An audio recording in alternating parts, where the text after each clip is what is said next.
तुमको पचारे आ तुम कौन आंसर देल आमको कहले बा पढ़ाई कौन पढ़ाई आमको कहले तुम तुम निज मनरू गोटे प्रथम पंचम जाए पढ़ाऊा पिला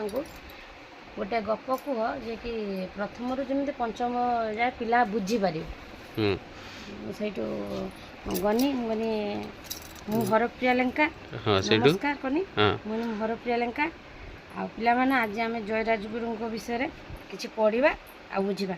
माने सार पचारे तुमको कहले आपण कौन माने कौ टॉपिक रे पढ़ेबे आ बुझे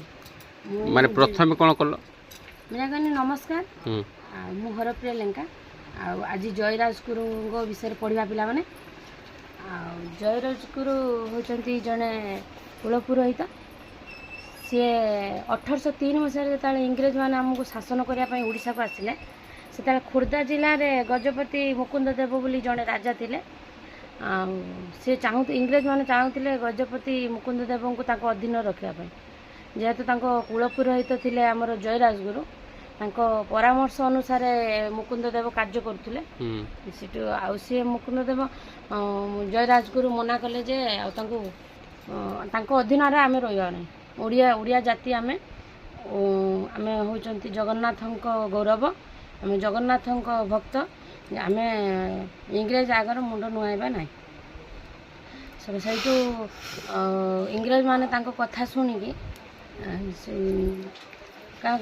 जयराजगुरु को डकैले जे देखा करने जयराजगुरु तांको आदेश मानिले ना कारण जानी जयराजगुरु जदि मु जाऊँगी इंग्रेज मान को देखा करने से मत कठोर कठोर दंड देवे जहाँकि मो जीवन भी से चली जापे तेणुक सी गले ना से तुरंत से साजसजा आरंभ कले युद्ध करने खोर्धा को दखल करने इंग्रेज माने युद्ध आरंभ कले बहुत दिन युद्ध चलला आम पाइक माने अस्त्र शस्त्र आमर अधिक नाला जेहेतु गोली बंदूक अधिक नथिबारु इंग्रेज माने जीतीगले आम पाइक माने हारीगले से मुकुंद देव को अधीन रे बंदी कर जयराजगुरु को सही समय से पाइले ना पर स्टेप से मैंने कौशल करी जयराजगुरु को अधीन भी बंदी कर रखिने शेष से जो जयराजगुरु को बंदी करला सी कौन कथा शुणिले ना जयराजगुरुर लास्ट को दुईटी डाल को जोड़िकी जयराजगुरु को पाद दुईटी की बांधिदेले जहाँफल कि से जो डाल दुईटा को नियंत्रण कर दौड़ी छाड़देले देह जयराज